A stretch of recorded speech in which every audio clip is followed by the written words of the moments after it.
In this video, I will explain how to use differentiation to find expressions for the velocity and acceleration of a particle.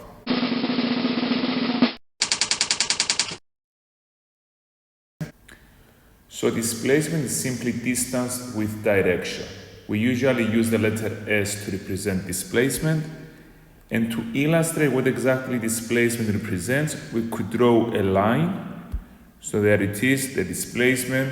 We have a fixed point, usually called O for origin, with respect to which we measure displacement.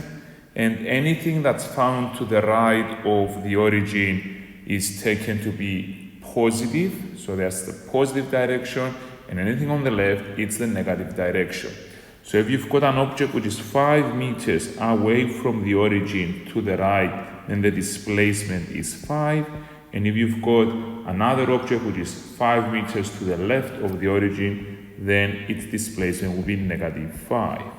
Velocity is the rate of change of displacement with respect to time. So we can say that v is ds dt, and the unit of measure of velocity is meters per second.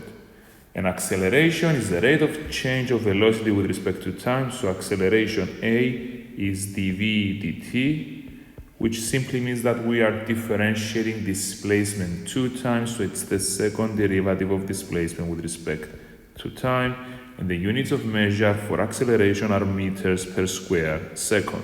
In this example, we are told that the displacement s meters of a particle after t seconds from a fixed point O is given by this expression here. We need to find the velocity and the acceleration 2 seconds after the start of motion. So I will start by differentiating the displacement to get an expression for the velocity. So we get the power down, we deduct 1 from the power. And now to find the velocity when t is 2, we simply substitute t is 2 into the expression for the velocity. So it's going to be 3 times 2 squared plus 4 times 2 minus 3, which gives an answer of 17 meters per second. For the acceleration, I will take the expression for velocity and differentiate. So a is dv dt, which is 6t plus 4.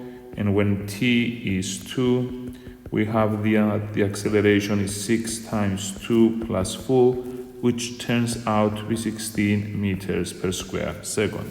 Here we are told that there's a body moving in a straight line passing through a fixed point O, and the displacement is given by this expression here. Notice the change of letter, they use x now.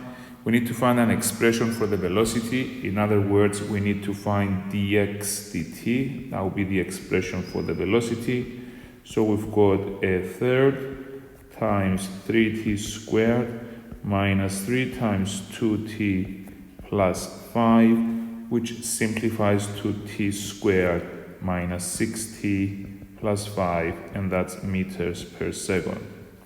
And then we need to find the acceleration when the body is instantaneously at rest. So at rest means that the velocity is 0.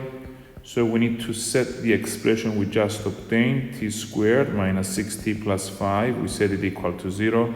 This factorizes to t minus 1, t minus 5. And we conclude that the 2 times at which the body is instantaneously at rest are at t is 1 and t is 5. Now we proceed in finding an expression for the acceleration, which is dv dt.